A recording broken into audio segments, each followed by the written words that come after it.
Halo, Assalamualaikum. Shalom kepada semua rekan-rekan dan handai tolan.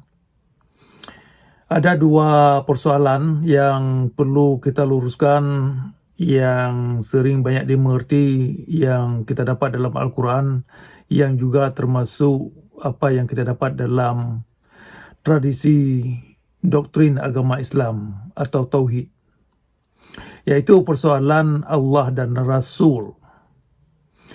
Nah, perlu kita ketahui bahwasanya Allah dan Rasul yang ada dalam tradisi Islam tidak lebih daripada objek yang didalangkan oleh para kaum ulama. Dalam hal ini termasuk para mazhab, para penulis hadis, dan para penulis tafsir, yaitu di dalamnya para penafsiran, termasuk Ibnu Katsir dan para teolog agama Islam seperti Al-Ghazali dan Ibnu Taimiyah dan lain-lain.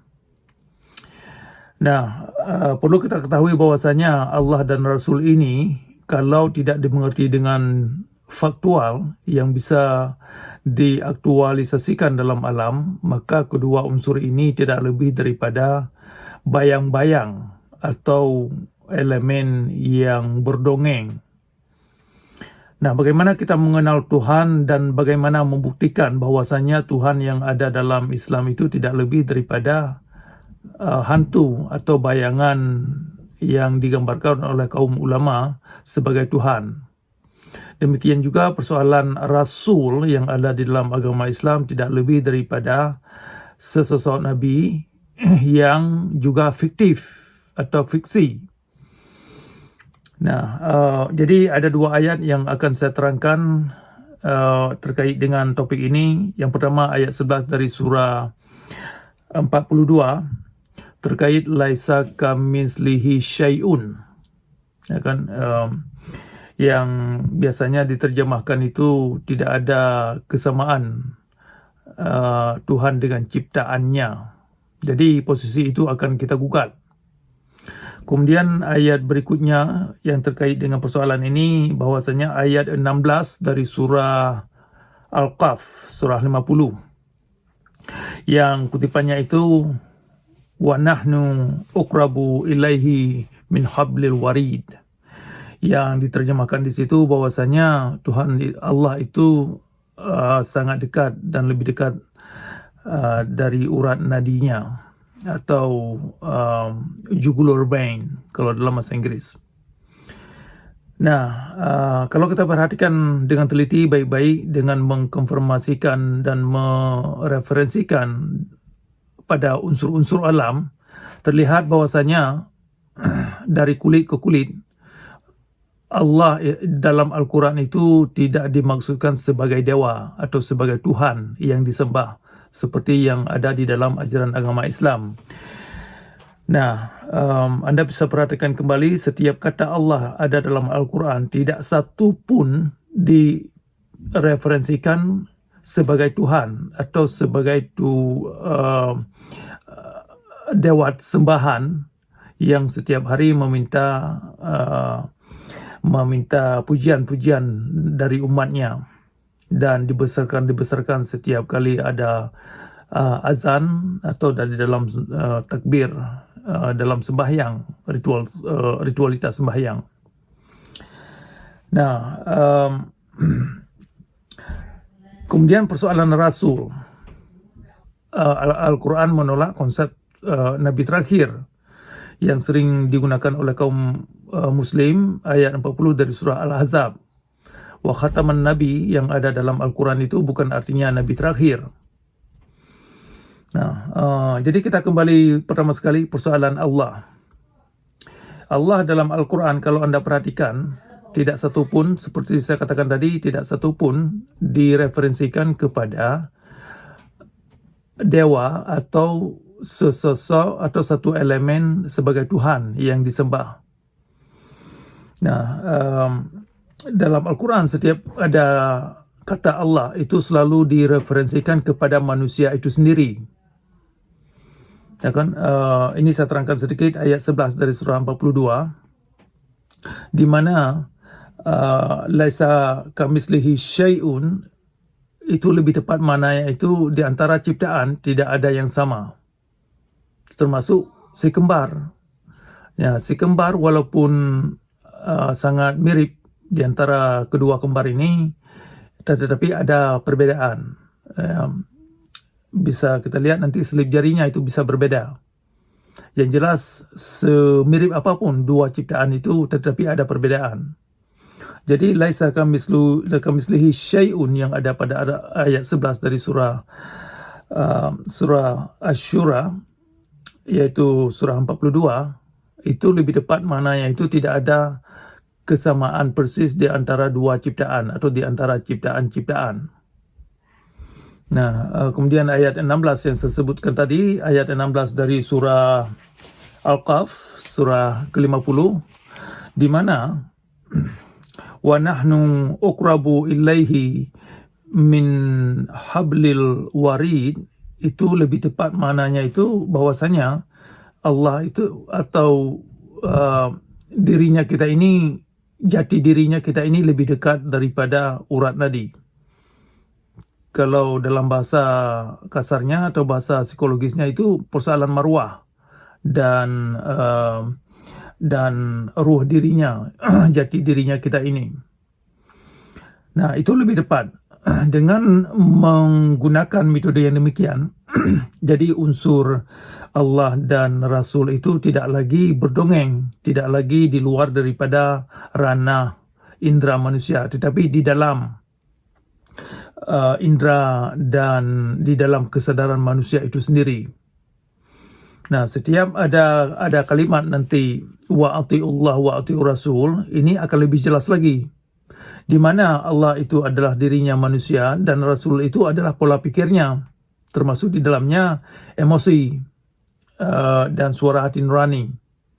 Nah, ketika pola pikirnya ini dan suara hati nurani, suara hati nuraninya ini dibekali dengan baik, ketika komponen ini memberi pesan kepada manusia apa yang perlu dilakukan atau tindakan yang perlu diambil dalam sebuah kebijakan atau dalam sebelum mengambil satu langkah, maka ada pesan, ada stimuli atau stimulus kalau bahasa Inggris.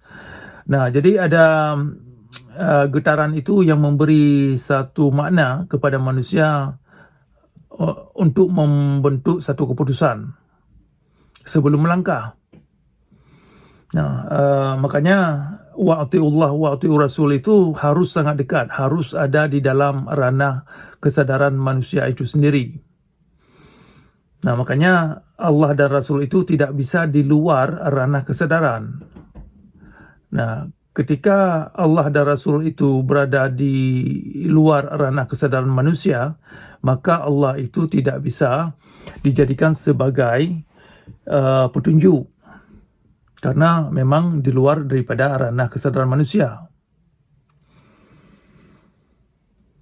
Nah, jadi saya kira itu secara ringkas dulu persoalan kenapa Allah itu sangat dekat dengan manusia, kenapa Allah itu adanya di dalam ranah ciptaan ini. Jadi konsep bahwasanya Allah itu berada di luar ranah manusia karena dimengerti bahwasanya Tuhan itu adalah tidak sama dengan ciptaannya, maka terjemahan itu perlu digugat dan sungguh keliru. Nah, dalam hal ini seperti saya katakan tadi, laisa kamislihi syai'un yang ada pada ayat 11 dari surah Asy-Syura, ayat surah 42, itu lebih tepat maknanya tidak ada kesamaan di antara dua ciptaan atau di antara ciptaan-ciptaan yang ada di dalam alam ini. Nah, dalam evolusi manusia demikian juga, walaupun ada anak kembar, maka anak kembar ini tidak begitu persis sama. Yang jelas selip jarinya itu akan berbeda. Nah, kemudian lebih kuat lagi kita menggunakan ayat 16 dari surah surah Al-Kahf, dan ada sejumlah ayat-ayat yang lain yang memperkuatkan posisi ini. Seperti saya sebutkan tadi, wa nahnu uqrabu ilaihi min hablil warid, yang ada pada ayat 16 surah Al-Kahf, surah 60. Itu diterangkan bahwasanya Allah itu lebih dekat, atau jati dirinya kita itu lebih dekat dan tidak terpisahkan daripada urat nadi yang ada pada diri kita ini.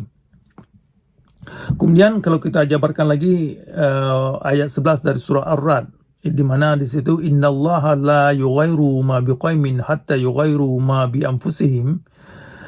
Innallaha di situ lebih tepat dimaknakan yang manusia itu sendiri, di mana ayat 11 dari surah Ar-Ra'd itu kutipan yang barusan saya baca tadi, ya lebih tepat maknanya itu bahwasanya manusia tidak bisa merubah nasib dirinya sebelum dianya manusia merubah pola pikirnya. Nah, ini baru tepat, sehingga manusia bisa bertanggung jawab terhadap tindakan yang diambil dalam hidup. Nah, walaupun nanti mengalami satu kejadian atau musibah di dalam hidupnya, tetapi dia punya cara bisa memutuskan dengan membentuk pola pikir.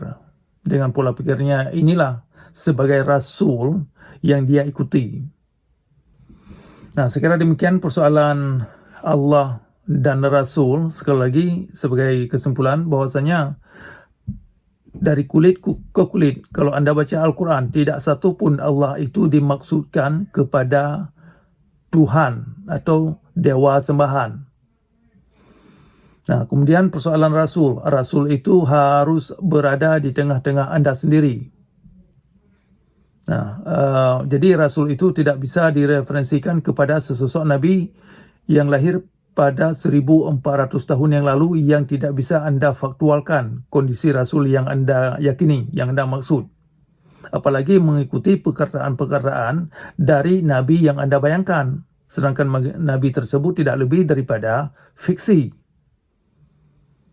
Nah, makanya ayat 40 dari surah 33, surah Al-Ahzab, wa khataman Nabi, di situ bukan artinya Nabi terakhir. Dan Nabi itu perlu dimaknakan, bukan sesosok yang meramalkan suatu kejadian di masa depan. Tetapi Nabi di situ artinya adalah seseorang yang memberkali atau menyentuh suara hatinya, mendengar denyut jantung hati dirinya.